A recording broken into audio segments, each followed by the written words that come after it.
Son bolası şu hatraf. Bu horror ikinci kısım ve ükemiyen koşaman diyordum. Ne görürken selamlaşıp bu.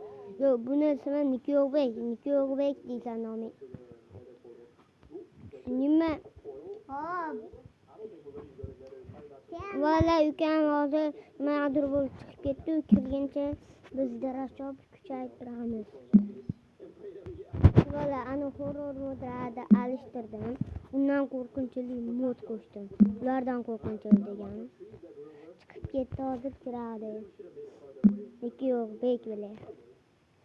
Valla albatta like olsa onu koylar. Sen 20 like kımasaylarım ben video çıkar yapsam.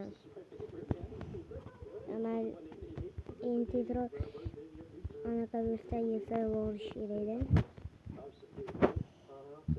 Hiç uçka bile. İlk kırdı yani bu. Kallas öyle kallas. Vay biliyorum onu kanallar yazsa bile atıyor. Oğlum onu görüyorsun. Vay bile.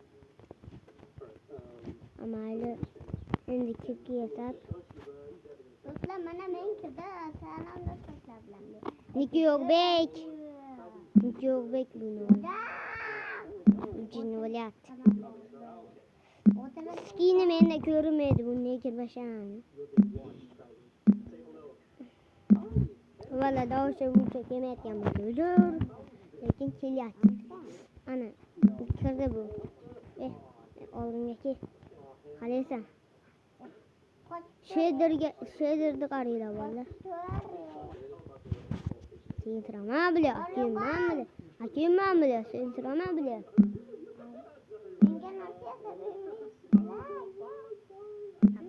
Kısıpta rozuna koşuyalı olay. Ve seni kurula atıyor. Düşünme de yapma.